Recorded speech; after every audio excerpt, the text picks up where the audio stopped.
Hi guys, today I'm going to go over my goals in the short term and in the long term, both reselling and non-reselling. So stay tuned. Welcome to the Reseller Niche Podcast, a show for e-commerce buyers and sellers where we investigate unique items being bought and sold and show you how research equals knowledge equals profit.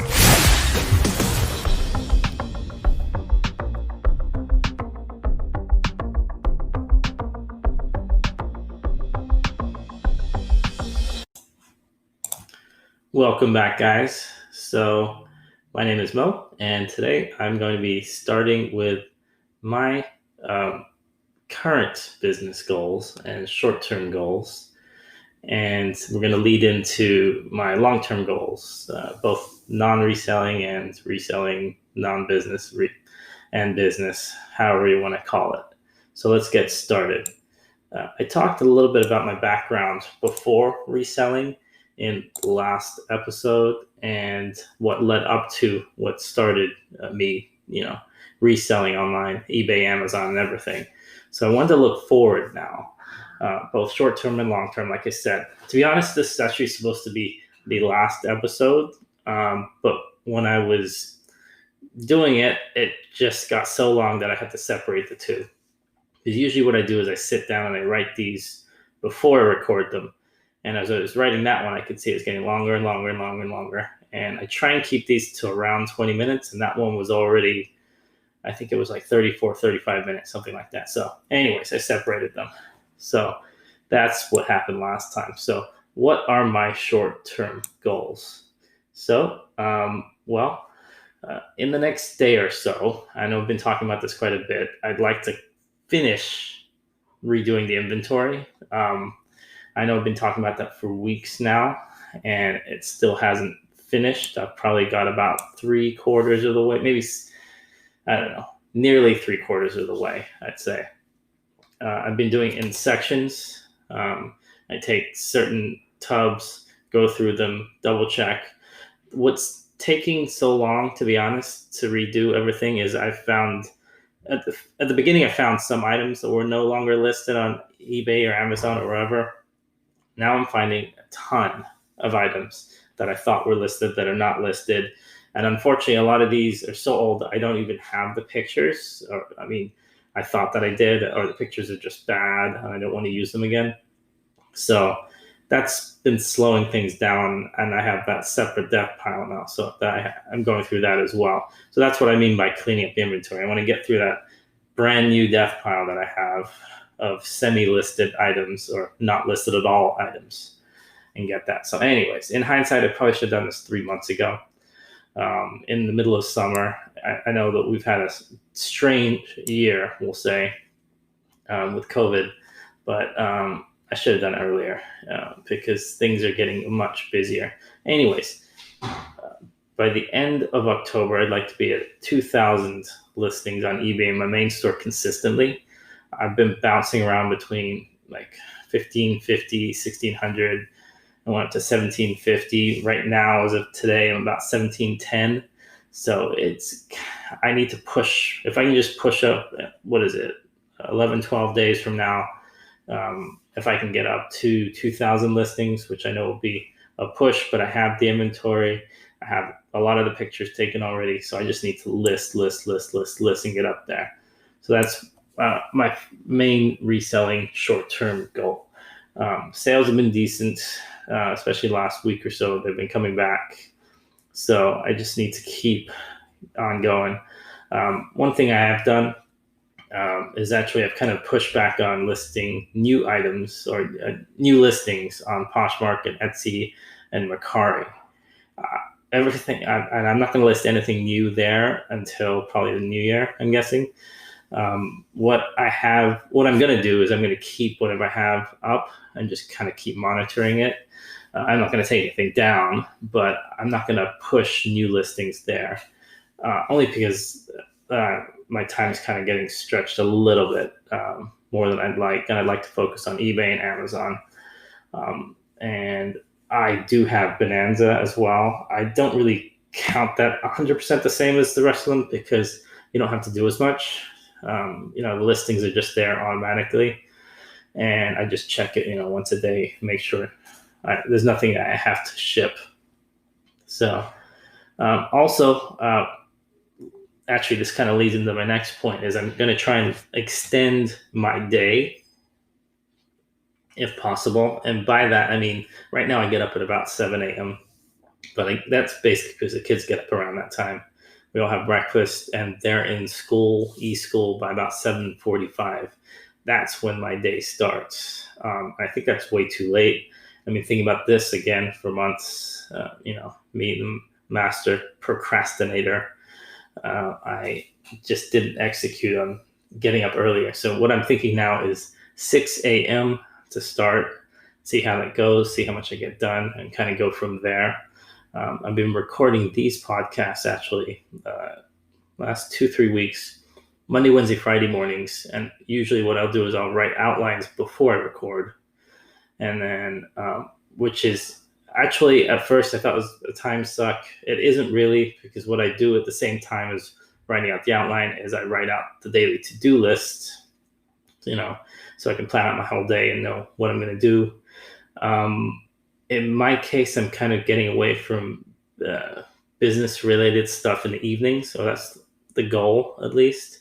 So I'm trying to do this from usually this or last week was 7 a.m. to about 12-ish, noon time. And then basically everything after that is kind of non-business related, other than shipping and posting pre-made, like Instagram posts that I made in the morning. So what the goal is now is hopefully get up at 6 a.m. I'll have an extra hour, so it'll be 6 hours at least. And then I can do what I like after that, and a lot of non-business related type stuff. And I'm not held to, I have to list this, I have to do that. The only thing that might come out of that is obviously sourcing, depending on if something pops up out of that, after 12 noon. That's one thing. And then obviously my shipping. I like to do shipping after 9 p.m. because the kids are asleep. And 9 p.m., I know everything that needs to be shipped the next day by 9 p.m. So that's why I use that time. I'm Pacific Standard Time. We're in California. So again, if I can get everything done by 12 noon, another thing is because the kids are done with school between 12:30 and 1:50. So after that, it's I'm dividing my focus, and I'd rather not do that. So that's the short-term goal. And that's kind of all business related, reselling related. If I can get that done in the morning, that'd be great. So I guess added to that, if I can get up earlier, 6 a.m., I'm not sure if this will be enough time. Maybe I could fit in some kind of exercise, running. We do have a treadmill, which is, I think, broken, but we have a park that's probably about 2-3 blocks away. And it's got a nice circular part around it, so I could run around that. I don't know if it's a half a mile or a mile the whole way around the park. Something I could track it. If not, about I'd say about 5-6 blocks away, there's a big soccer field park. So I could go there too. And in the mornings, there's nobody there. So especially weekdays, I think it's only used mainly evenings and weekends.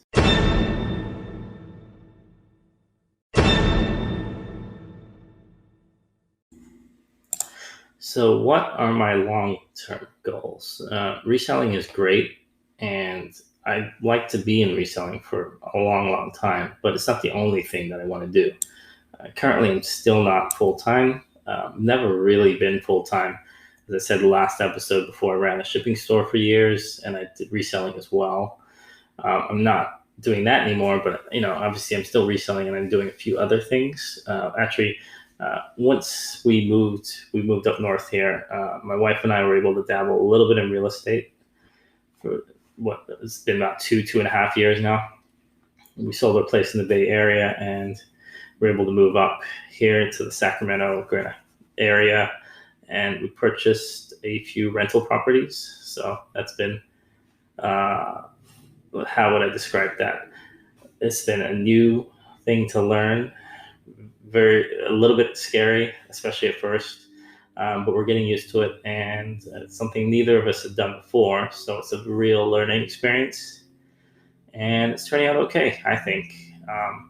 Usually you only have things to do a little bit at a time, and a lot of time it's kind of hands off, so that's kind of good and bad, but we kind of got lucky. We had one of our locations had a tenant, one of them didn't, so we had to do the whole thing, advertising, getting a tenant in one side. And like I said, it's been good so far. We've been lucky. Had some honest tenants, and knock on wood, let's hope it continues. Other than it being scary, like I said, it was a learning experience for us because obviously if you move to a new place, you don't really know the locations. You don't know the area. You don't know, the schools, the businesses, how the traffic flow is, all that kind of stuff that you would kind of put into deciding on buying a place. So we didn't know any of that. So that was kind of felt a little bit like going in on blind. But I guess a lot of people get properties out of state, out of country even. So I guess I can't complain too much because we weren't that far away. We're still in Northern California. So like I said, it's been good so far though. So with that said, my long-term goal is to do more of this, to invest in more properties, most likely residential. I'm not sure about business, commercial real estate, but more like residential properties. I'm not sure if it's all going to be in the same area though. We really, really take our time in, like even with this one, it felt rushed, but we probably took at least, 6-9 months researching and driving around the areas, finding out what we could. And even actually before we purchased that, we dabbled with the idea of the house that we're actually living in now. Instead of purchasing this, we were going to buy land or warehouse or something that has a warehouse or retail location attached, or a big enough lot so we could maybe build something. Or it just didn't work out though. We didn't know the area enough. We were scared because we didn't know the traffic flows. Because in the Bay Area, I kind of knew, this is busy or this is not. This is a good school district. This is not. And you can look up stuff online. I like to find out by talking to people and just kind of witnessing it myself though. So we just didn't feel comfortable. We also didn't find anything in the right price range that had any of those features and was in a school district that was good. So we scrapped that idea. So that might be something we do in the future though. It just felt too rushed, I think, and especially when we'd already sold our own house and we needed so we just didn't go that way.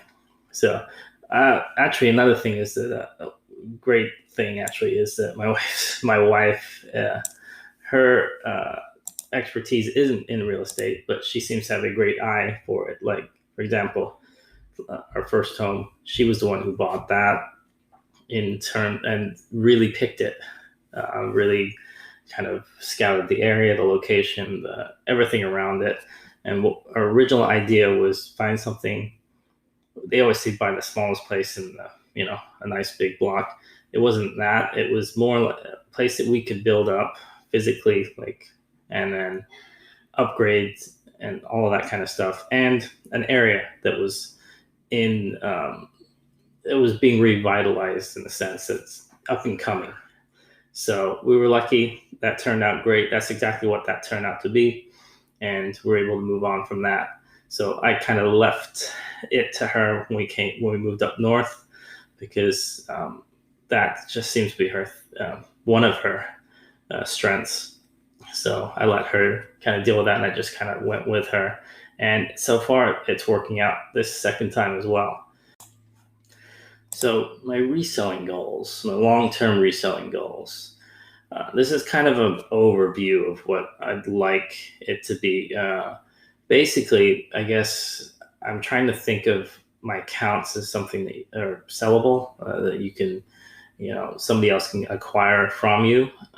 But in order for that to be done, it'd have to be in not just in good shape, like cash flow wise. They'd have to be something that's streamlined and palatable for a prospective buyer. And what do I mean that? In order to, kind of streamline that, you'd have to be, I guess it's easier if you're like a wholesaler or a private labeler or something like that. So everyone can see exactly, the ins and outs.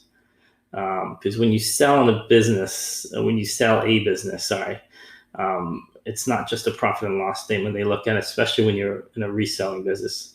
Now, I've never sold a reselling account or anything like that, so I'm just going off stuff I've read.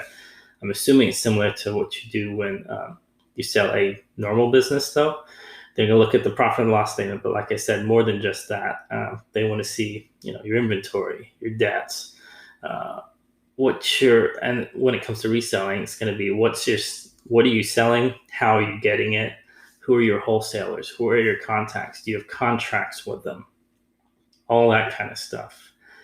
Because if you don't have that, then it's kind of like, well, your numbers are great, but you're selling a bunch of one-off items and it kind of looks like a death pile. You don't want that. You want something that's kind of cookie cutter in a sense.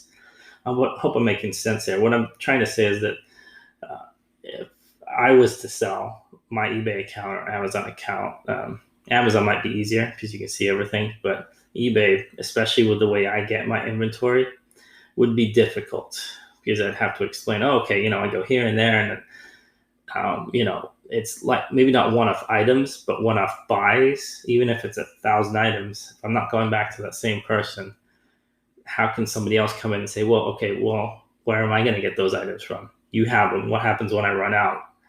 So that's where you're thinking, okay, should I be a wholesaler or should I be a private labeler? Not that I really want to, but in terms of an end game for selling, it might be helpful. So that's kind of a long-term goal, if that made sense, to kind of clean up the accounts, make them more palatable, I guess is the only word I can think of, for a prospective buyer. Like when they look at your account, can they see exactly what you do, how you do it, and, where you get your stuff from, etc. So that's my long-term reselling goal, is to make my business. And this is something that's going to take years because, like I said, I do a lot of thrifting. A lot of my items are bought from lots of different places. And unless I have, contact list or supplier list, that's going to be difficult to explain to somebody else. So aside from business type goals, what are my other goals? I guess it would come down to fitness a little bit, something I'm not someone that works out. I'm not someone that has, pre-made meals and, a set workout regimen, anything like that, but I should. So I guess a long-term goal is weight drop, I would say. That'd be the easiest one, most obvious for me. I bounce between about 180 to 190 now. If I could drop about, I guess it would be 20 to 30 pounds, so 160, that would be great. I know it's easy saying that. So I guess the long-term food goal would be cutting out meat and sugar 100% from my diet. So again, that's easier said than done. So for me, for example, baby steps, that's the way I'm taking it. For example, I drink a lot of tea, milk and sugar, and black tea bags. So I've been eliminating the sugar and the milk from those cups of tea. And so I either go black or green tea only. So that's one of the things I'm doing. I really should have thought of this one a little bit more. It's not really fleshed out. So maybe I'll come back to this one later. So I'm starting to ramble now, so I'm going to stop. But I'd love to hear your thoughts. What are your short-term goals, long-term goals, both business reselling and non-reselling, non-business? Please leave us a comment. Until the next one, thanks for listening to the Reseller Niche Podcast. Bye. Welcome to the Reseller Niche Podcast. a show for e-commerce buyers and sellers where we investigate unique items being bought and sold and show you how research equals knowledge equals profit.